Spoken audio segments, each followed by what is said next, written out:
your current run of NA and successive titles, where does it stop?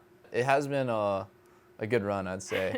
I don't know, it feels crazy. Like, I think once I got a taste of winning, I was like, well, this feels way better than losing. So kind of like I have a taste of international success. It's like, well, this feels way better than losing out of groups. So like once I understand it, once I have that perspective, I can appreciate it. Like if you don't know what it's like, you can't really appreciate it. So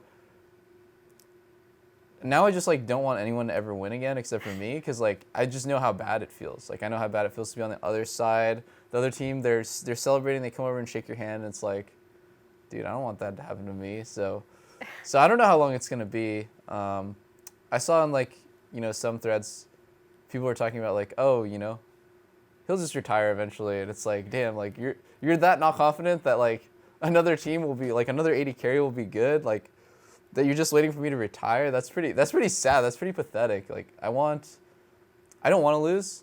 I always said this, but if I do lose, I want to lose like kind of like fair and square. Like I got outplayed and I played my best and it wasn't good enough, and that would feel fine to me. That would feel like acceptable maybe, but Maybe. maybe wouldn't feel great. I'm not sure. I don't want the streak to end, but I feel like 4 in a row has been pretty greedy already. So you'd rather another 80 carry come up and like challenge you than retire for sure. Oh yeah. I'm waiting for like some next gen 80 carry to come, and I've been waiting for like a long time, by the way. But I'm waiting for like like a young little kid to just come in and smack me around, and like then I'll get a wake up call and like I need to play better, and like this is how I'm gonna play better.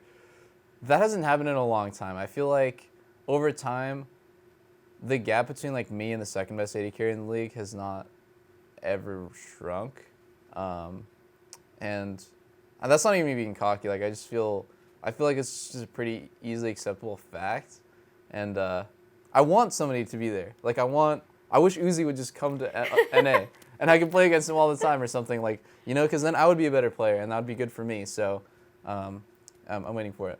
I guess the same question then applies to you specifically. Like, how do you keep at the top of your game? Is it just being able to go to international events, or insane self-motivation, dedication, combination of both? Yeah, I mean, like, part of it just has to do with my personality, which is just, like, when I see someone, when I see a great player, like a super excellent player, do something, I want to do that too. I feel like they're not superhumans. Like, it's just a video game. You can like click the mouse, like I can like press keyboard buttons like that. It's not that hard. So I see something great and I want to be there instantly.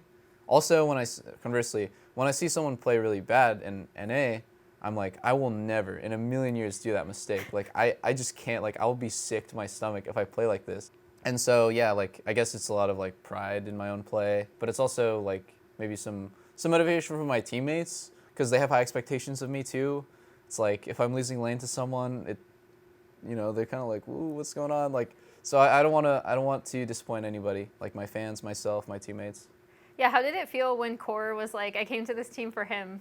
That was crazy. That was crazy, dude. Every time he says that, it makes me blush. I don't know. Core's such an insane player. Like, honestly, I'm so lucky to play with him.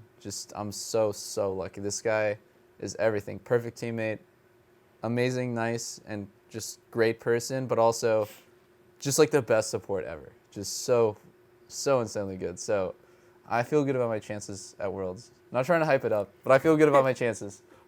Are you the best player that North America has ever had? I don't know about that. I want to be. I'm working on it. So if I say like yes, it means I'm already there, so I don't have to work as hard. So I want to be there, and I want people like maybe when they're like 40 years old or something, they're like, yeah, I remember like I watched LCS and like the best player ever. Yeah, it was Doublelift. Like that would be cool. That'd be really cool. So I want to be there. Did taking a break to stream kind of refocus your efforts to be a pro, or like I know you've talked a lot about your mentality when you did take that spring off, but was that kind of like a refocusing moment for you? Yeah. I always wanted to try for the perspective because I didn't know how great I had it my whole adult life from like 17 until I guess like 24. I just had this run of being a pro player. and I didn't know what it was like to step away from it. And then I stepped away from it, and instantly I knew I was like, I need to go back. So if I didn't have that, I wouldn't have the perspective of like how much this means to me. Like I knew it was important, but I didn't know just like how much I needed to do this. So it was good. It was really important for me. When you look back at your own career, what do you want your legacy to be? I want people to think of me as one of the great, or maybe the greatest American player that there's ever been for league. And that's pretty much it. I think that's just like period. And for that to happen, I think I have to hit every accomplishment. You know, I have to win the most domestically, but I also want to go the furthest or go all the way internationally. Mm-hmm.